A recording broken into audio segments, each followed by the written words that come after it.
Assalamualaikum warahmatullahi wabarakatuh. Saya Ria Trisa Putri dengan NIM 8566814112. Di sini saya akan menyampaikan materi tentang metode tanya jawab. Metode tanya jawab adalah metode yang memungkinkan terjadinya komunikasi secara langsung yang sifatnya dua arah, di mana karena pada saat yang bersamaan terjadi dialog antara pendidik dan peserta didik, di mana pendidik yang bertanya dan peserta didik yang menjawab. Assalamualaikum warahmatullahi wabarakatuh.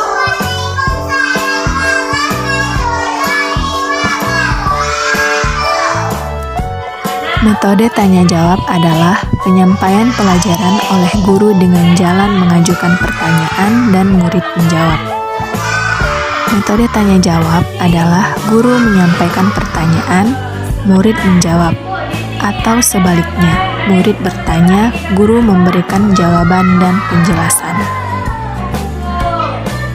Apa aja? Buku yang lucu, macam lagu kita tadi ya? Iya, buku yang lucu. Yang mana? Yang ini? Iya. Yang mana? Warna? Pelangi, pelangi, lalat. Yang mana lah? Iya, yang kuning lah ya. Nah, sudah ya, ini adalah gambar kupu. Tipe pertanyaan yang baik adalah pertanyaan yang menuntut fakta-fakta, karena untuk mengembangkan ingatan anak. Selain itu, pertanyaan yang menuntut perbandingan dan analisis terhadap sesuatu yang mengembangkan daya analisis, serta pertanyaan yang menuntut perkiraan untuk mengembangkan daya berpikir dan perasaan, dan pertanyaan yang menuntut pengorganisasian pengertian atau pengetahuan untuk mengembangkan daya berpikir dan daya sintesis anak.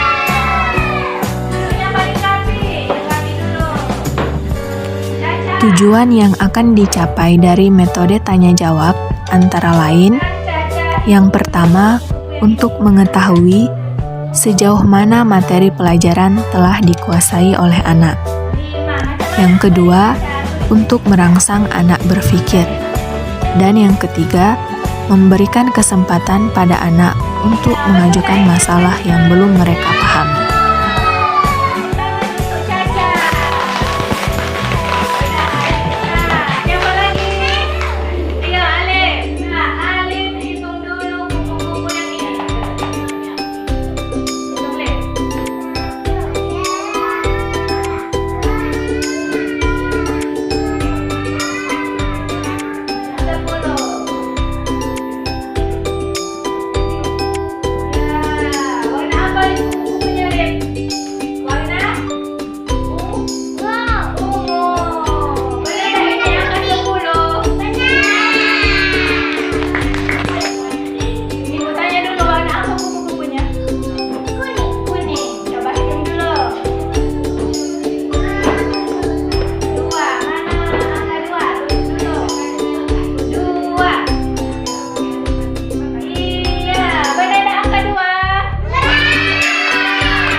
Yang dapat digunakan dalam metode tanya jawab adalah pertanyaan tertutup dan pertanyaan terbuka.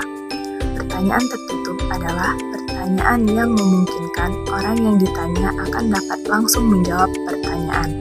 Pertanyaan tertutup ini memang ditujukan untuk menguji orang yang ditanya. Contohnya, apakah warna bajumu? Sedangkan pertanyaan terbuka merupakan kebalikan dari pertanyaan tertutup, karena pertanyaan terbuka ini tidak dapat dijawab secara sederhana, seperti ya atau tidak. Pertanyaan terbuka ini lebih menuntut anak untuk berpikir secara inovatif. Pertanyaan tertutup dimulai dari pertanyaan yang meminta paling sedikit jawaban sampai dengan yang meminta paling banyak jawaban. Contohnya seperti pertanyaan ya atau tidak, apa, di mana, siapa, yang mana, kapan, bagaimana, dan mengapa.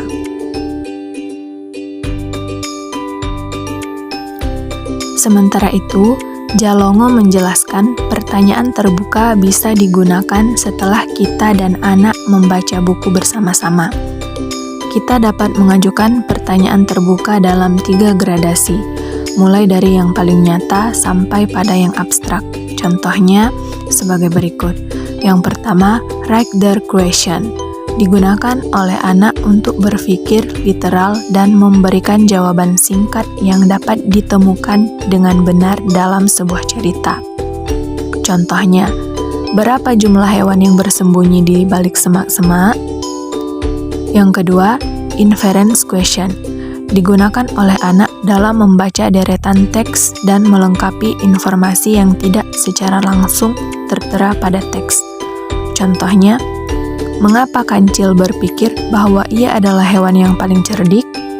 Atau, apakah yang akan terjadi selanjutnya? Dan yang ketiga, personal connection question. Digunakan untuk mengundang anak agar menghubungkan buku cerita yang ada di dalam buku dengan kehidupan dan pengalaman mereka sendiri. Contohnya, apakah kamu pernah mengalami hari yang menyenangkan seperti yang dialami Dora? Dalam mengajukan pertanyaan kepada anak, sebaiknya kita lebih memilih menggunakan pertanyaan terbuka daripada pertanyaan tertutup. Hal ini dikarenakan pertanyaan terbuka memiliki manfaat. Yang pertama, menunjukkan kepada anak bahwa mereka memiliki perhatian yang tidak terbagi dari guru. Yang kedua, mengizinkan anak untuk mempraktikkan dan berpartisipasi penuh dalam percakapan dan pembicaraan yang lebih banyak. Dan yang ketiga, meminta elaborasi jawaban dan kalimat yang panjang daripada sekadar jawaban ya atau tidak.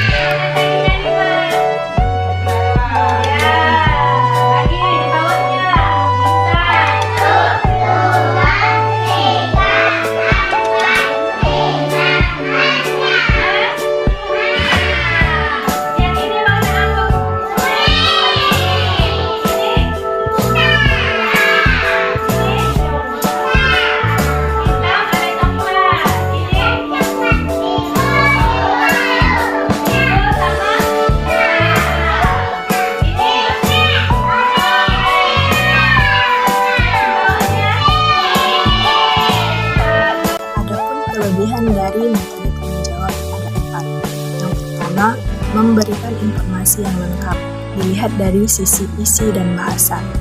Yang kedua, dapat dianalisis. Yang ketiga, dapat meningkatkan kemampuan berbahasa anak, terutama dalam kemampuan berbicara. Dan yang keempat, dapat meningkatkan kemampuan rasa percaya diri pada anak.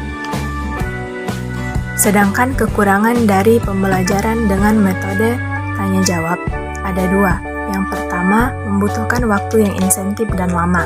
Dan yang kedua, memungkinkan anak merasa takut ketika mereka sedang malas memberikan jawaban.